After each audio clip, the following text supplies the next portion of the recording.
Hey guys, welcome back to another video, this time for my annual top games of the previous year, in this case 2017. And as a tradition follows, I'm always late to the party. Most of the people that I follow here on YouTube have already done their top games of 2017 videos, and I'm usually running late.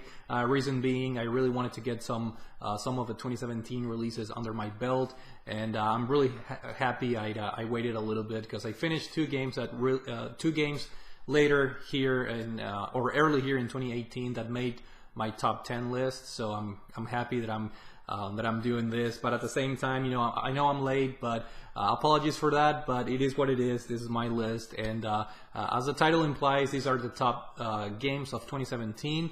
I decided to do a top 10 in previous years. I think one year I did like a top 15, and then another year I did a top 20. I'm going to focus on 10 games, which was very hard to do because 2017 was a fantastic year, one of the best years in gaming, in my opinion. So again, top 10 list, and stick around at the end of the video because I'm also going to mention a couple of disappointments in 2017 and games that I think would have made my list if I played them, because obviously I did not have time to play every single 2017 release that I wanted to. But without further ado, let's just jump straight into my list. I'm going to start with number 10, and I'm going to start with something that I don't typically do, and I hate doing this. This is a game that I actually did not finish during 2017, and you guys know me. I'm always finishing my games, doing impressions videos and whatnot.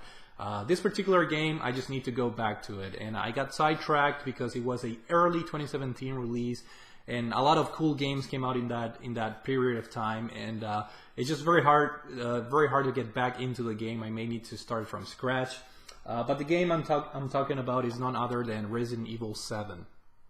As you guys know, I'm a huge fan of the Resident Evil series, and Resident Evil 7 is a very effective horror game. I'm enjoying this for what it is, which is a very scary game, a lot of jump scares, and I don't feel like this is a typical Resident Evil game. It deviates greatly from previous Resident Evil entries, but for what it is, for the horror factor, I think this game is superb. And I was having a pretty good time playing this game, and like I said, I got sidetracked, but the game impressed me enough to include it here on my top 10.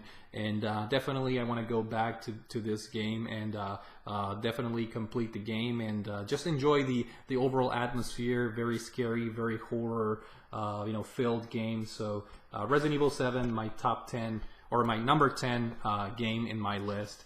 And again, I hate doing this, but I have not beaten the game yet. So that's my number 10 choice.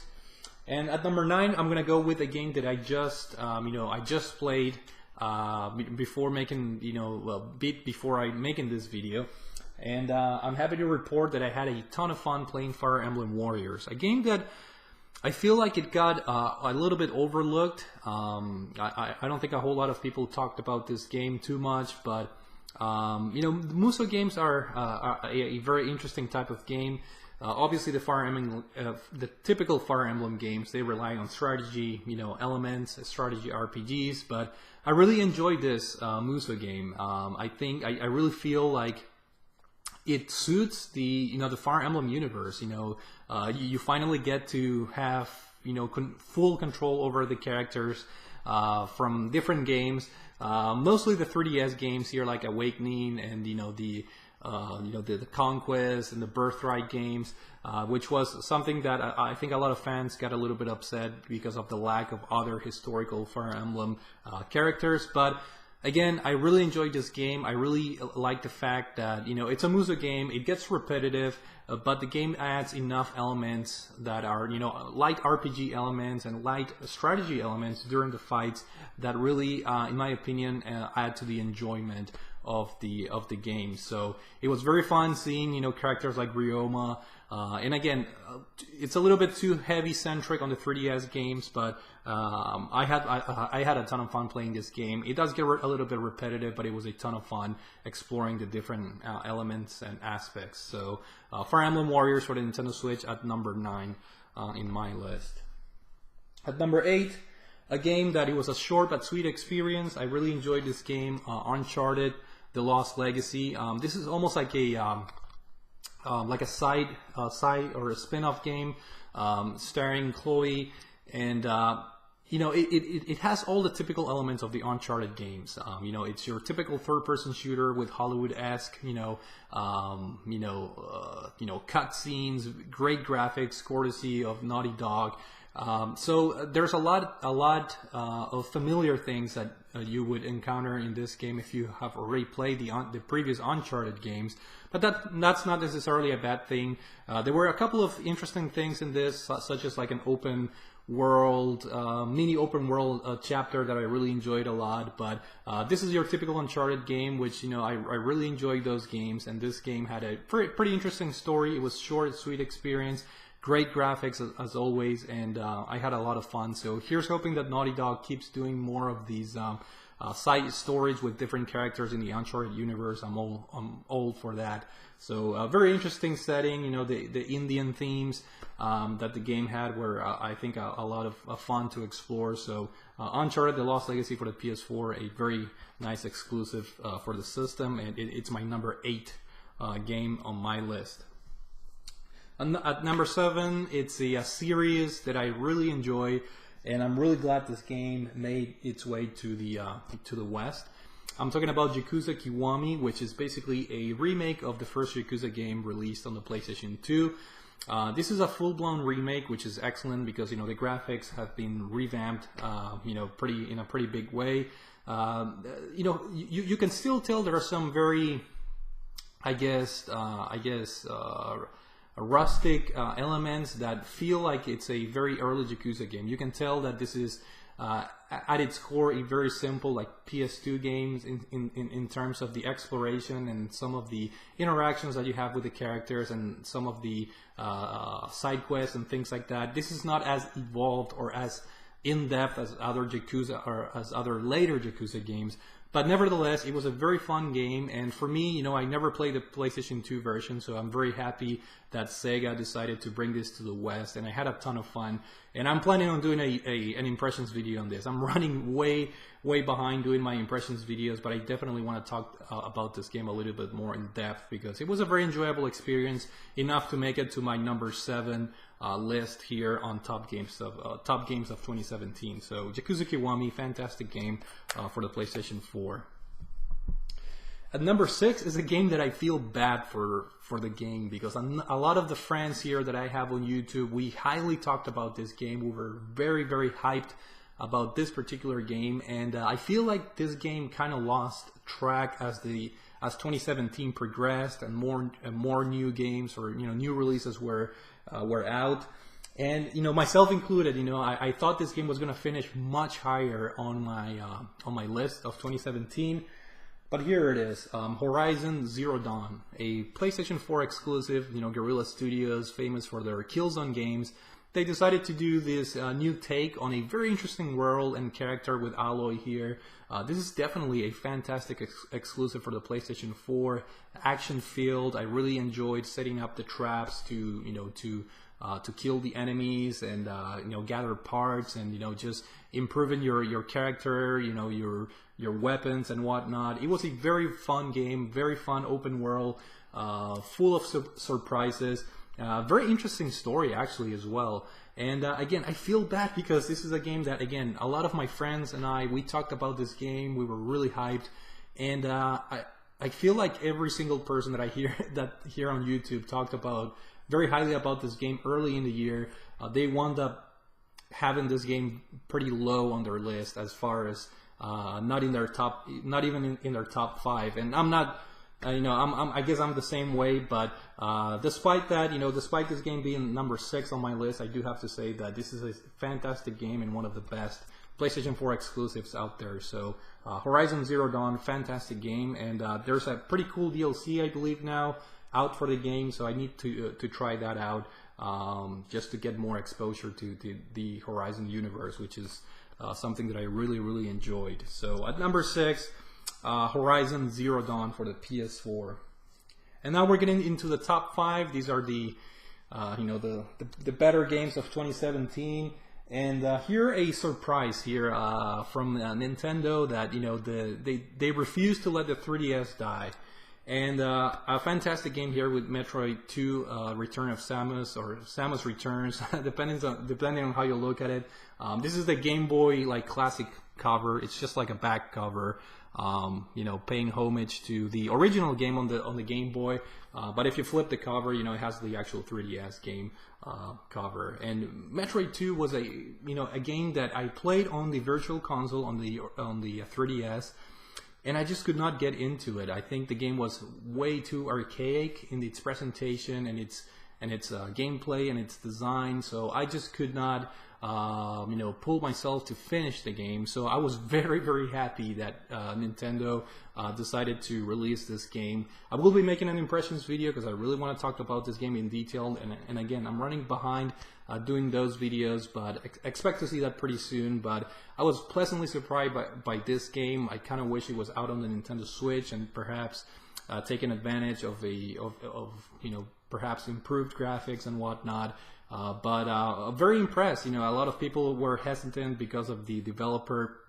Nintendo themselves did not actually develop this game. It was Mercury's team, so with the supervision of Nintendo, obviously. So a lot of hesitation from fans out there, but I can definitely say that this is a very, very solid entry in the Metroid games, and it was a very fun experience. So yeah, definitely Metroid 2 made my top 5 list here with the Nintendo 3DS, which again, it refuses to die, really.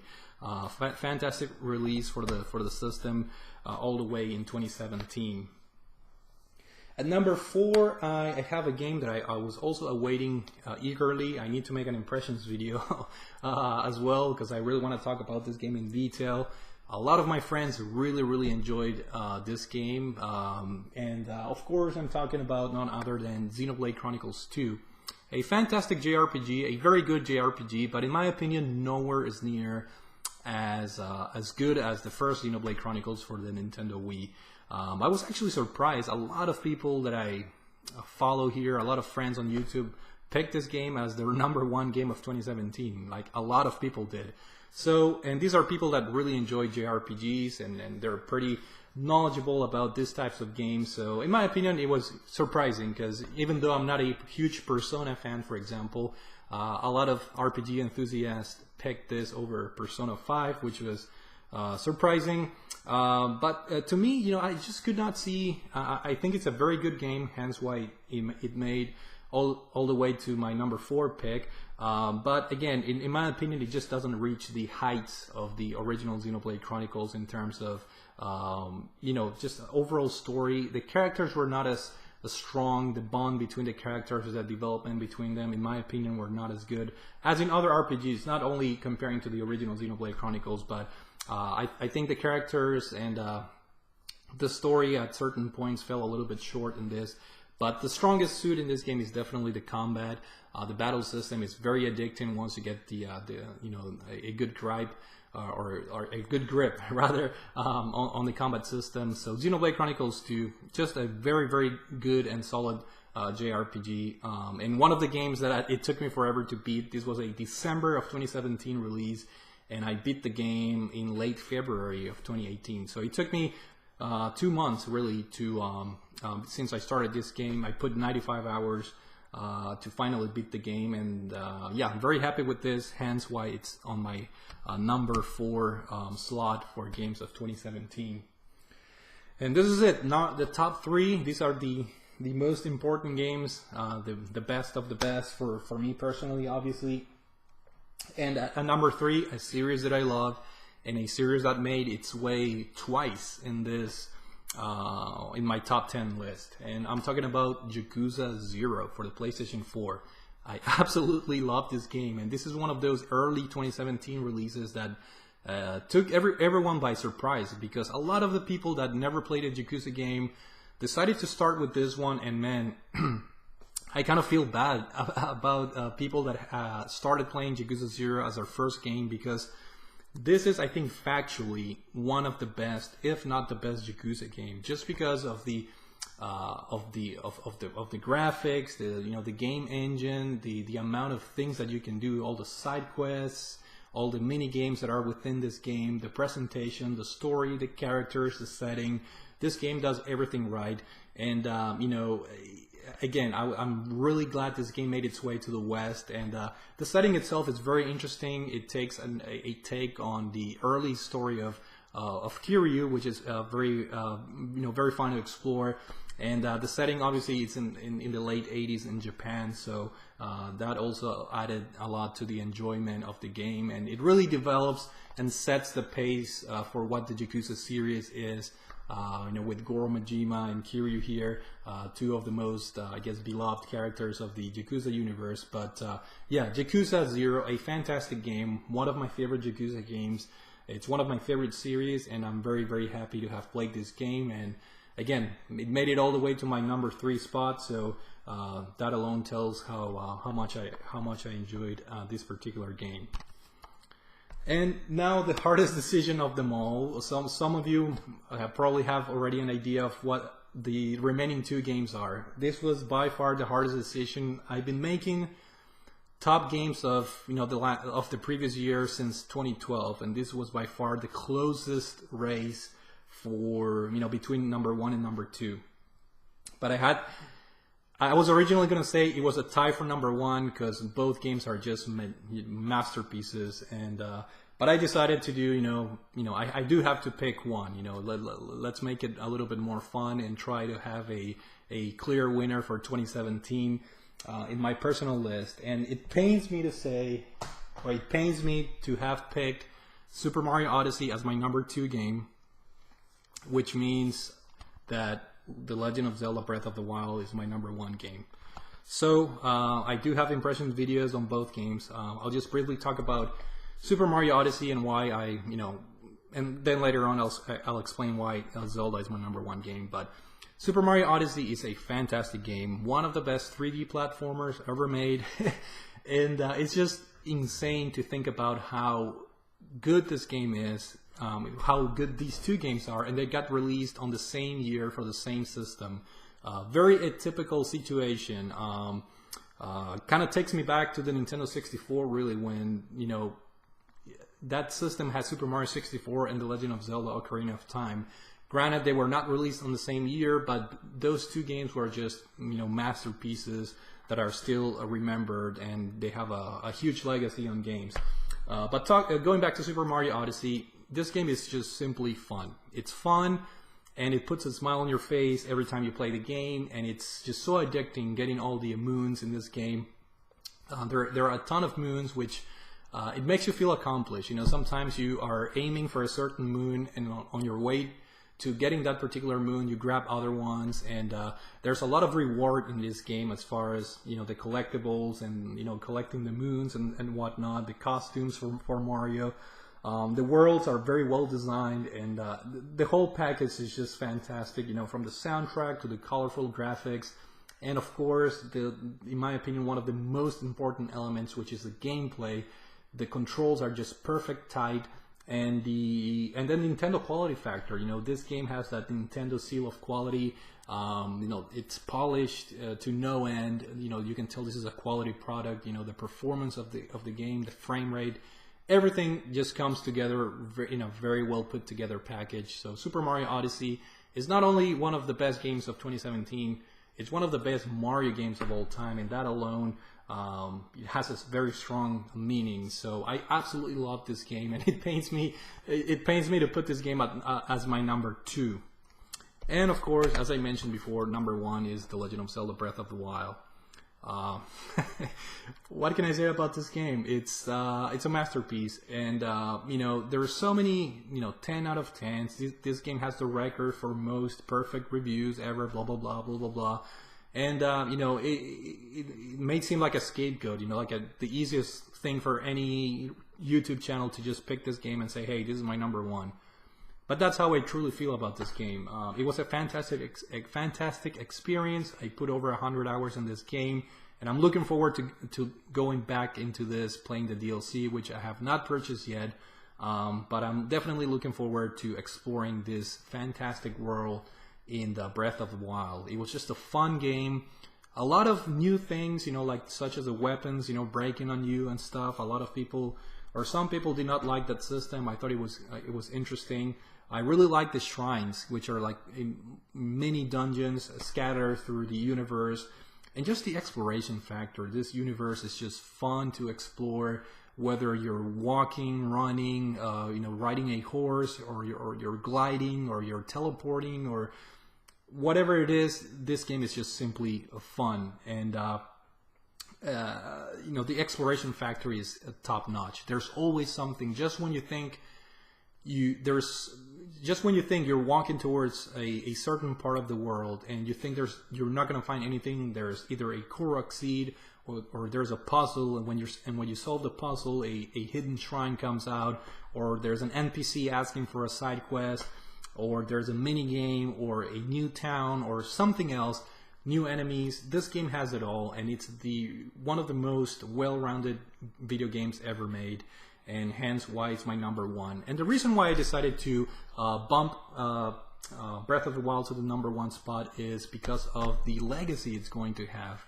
I think this game, it's very important because this is the first proper foray of Nintendo into a big open world game. And I think for being their first try, I mean, they really succeeded, and to the point where I think they set the bar so high that it's going to be interesting to see how other developers are going to tackle open world games from this point on. The stamina in this game, the fact that you can explore really absolutely anything, the gliding, just about anything in this game, it was done in a very, very masterful way, and it'll be interesting to see the influence of this game on top of other open world games. So, The Legend of Zelda Breath of the Wild, my number one game of 2017. A couple of disappointments that I want to mention. Wolfenstein 2, they changed the gameplay. The game, it's harder, but in like an unfair way, and I was just not having fun with it. I beat the first few chapters, and I need to go back to that game, but I absolutely love the other two games that are out on the PS4, the New Order and the Old Blood. Love those games, but Wolfenstein 2 did not really impress me that much, which is a little bit disappointing. Another one is Yooka-Laylee. That game, it's a good 3D platformer, but you can tell it has that Kickstarter flavor to it in terms of quality. You can tell the game was not polished to the rare N64 era standards. But I plan on doing an impressions video once I beat that game, which it's long overdue, by the way. So a little bit disappointed in Yooka-Laylee as well. Splatoon 2, another game that really, in my opinion, it had a lot of opportunities to fix things that I had a big gripe on the first release on the Wii U, and Nintendo did not ended up fixing those things. So I was looking forward to putting a lot of time into that game, but yeah, I did not enjoy certain things about that game. I may do an impressions video, going into more detail about that. Let's see, other disappointing games. Yeah, that's it for now for disappointing games. And as far as games that I think could have made my list, of course, Persona 5. Now, I'm not a Persona guy. I haven't beaten a Persona game yet, but from what people talk about and from just looking at trailers and short gameplay videos, you can tell it's a quality game. It just oozes the great art direction, and from what people talk about, I have no doubts that that game would have had a very good shot at making my top 10 list somehow. And another one that I really think it would have made my top 10 list, perhaps even top 5 or top 3 maybe, it's Nier Automata, which it's a game that I told myself I'm not going to play Nier Automata until I go back to the PlayStation 3 Nier, which I already beat, but I want to get the other endings on the PS3 version, which I guess I can always, just go and watch a video on YouTube, but I think it's a good excuse for me to go back to that game, which you guys know if you have followed my channel, I absolutely love the first Nier on the PS3. It's one of those, I guess, hidden gems, if you will, that it just has it's a very charming game, very fantastic and fun game, despite its some of the gameplay issues here and there. But I really love the first Nier, and Nier Automata is a game that I really want to play. But again, I want to go back and getting a little bit more into that Nier universe and lore, from the first game, getting all the endings, and then jump into Nier Automata, which is a game that a lot of my friends enjoyed here. Gravity Rush 2, a game that I really wanted to play. The first Gravity Rush is actually my favorite PlayStation Vita game. So again, it's just a time thing, time constraints. Been very busy, and I was not able to play that game. Gravity Rush 2, and I can't think of any other. I guess Neo is another 2017 release that I really wanted to play. I may request the help here from some of you guys if you want to play co-op that game. But that's another game that I think it could have made into my top 10 list. And Mario and Rabbids, I've heard a lot of good things about that game. I own it, but I haven't played it yet. And I really can't think of any more games that I think would have made my list, but that's just like a sample of some games that I think could have made it. So that's it, guys. 2017 is a wrap, and hopefully I get to see you guys again a year from now doing my top 10 or top 10, top 15, top 20, top 5, who knows, games of 2018. But until then, thank you guys for watching, and I will see you all later.